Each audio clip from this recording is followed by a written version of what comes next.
Bom dia. Olá, casais, tudo bem? Esperamos que sim. Estamos aqui para mais uma aula e a aula de hoje é um resumo, na verdade, de tudo que nós temos estudado até aqui no capítulo 4. Mas antes de começarmos a aula, vamos orar? Senhor, mais uma vez estamos reunidos na Tua presença e queremos pedir que o Teu Santo Espírito trabalhe em nossas mentes e em nossos corações, para que possamos não apenas entender a Tua palavra, mas sermos sensíveis e obedientes a ela. Ajude-nos, Senhor, a sermos casais que honram, glorificam o Teu nome e cumprem o Teu propósito aqui nesta terra. Obrigada por cada casal que está participando desta aula. Abençoe em nome de Jesus. Amém. Então, como já dissemos, a aula de hoje é um resumo de tudo que nós estudamos desse capítulo 4, que são as lições da queda, a tragédia do pecado. Nós começamos os nossos estudos em Gênesis, lá desde a criação, falando sobre todas os detalhes da criação, como foi a criação do homem e da mulher, diferente de todo o restante da natureza que Deus criou. E depois do capítulo 2, então, vem essa parte triste, né, do capítulo 3 de Gênesis, onde tem o relato da queda. Esse capítulo, então, ele coloca para nós as origens da tentação e do pecado, e também nós podemos ver nesse capítulo a esperança e a redenção já planejadas por Deus, para que o homem pudesse novamente ter a comunhão que tinha com Deus, como era lá no início do jardim.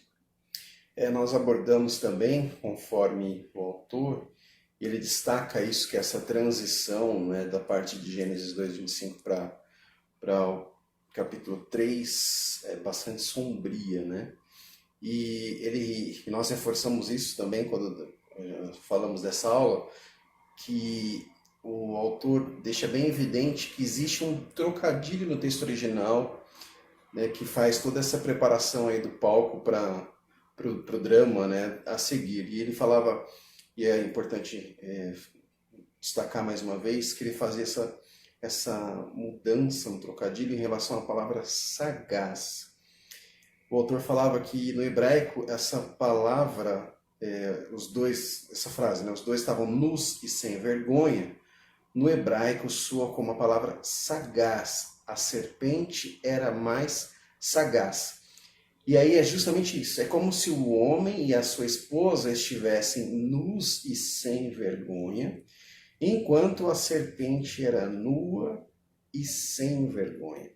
Então, mais qualquer outra criatura. Então, esse trocadilho que há para você ver o nível e a intensidade dessa questão toda em relação a essa transição para toda essa parte da queda, né, no início da queda. Okay? A diferença, né, da inocência dos dois ao estarem nus, significando uma transparência entre eles, né, que não havia nada que os envergonhasse, para a diferença desse estar nu da serpente era da sagacidade que ela tinha para o mal. É bem interessante isso, né? Perfeito. Aí nós fomos então para o percurso do pecado, exatamente, né? Nós vimos os pontos que, como se fosse o caminho, né, seguido por Eva para cair em tentação, para então cometer o pecado.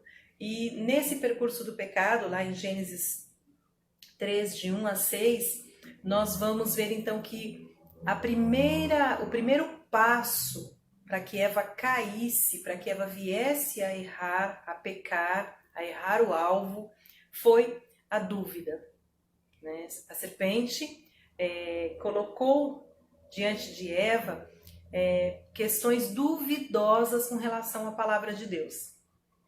Ela começou a questionar, né? Olha, foi assim que Deus disse? E é interessante que esse primeiro passo no percurso da tentação, sendo a dúvida, ela coloca em dúvida o caráter de Deus e a palavra de Deus, né?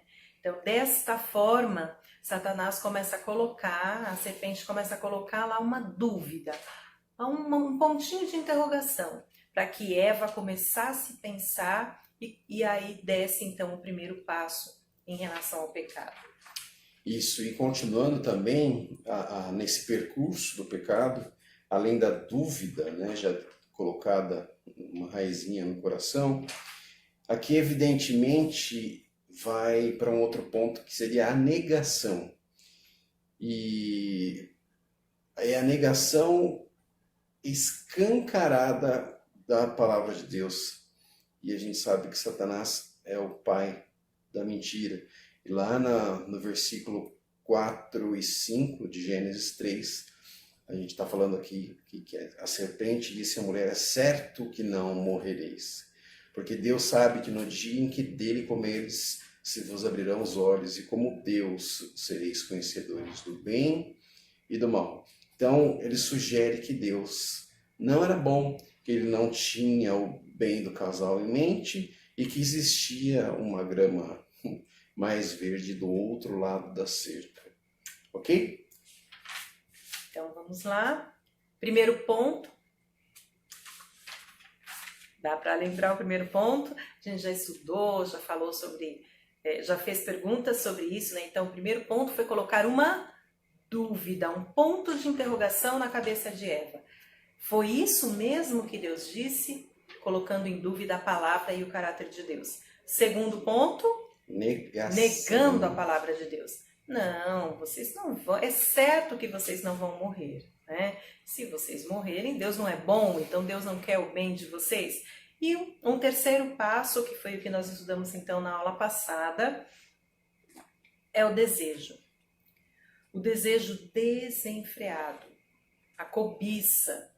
E aí nós vimos aqueles pontos que são bastante interessantes, que diz que a isca da cobiça levou Eva até um ponto que ela não resistiu.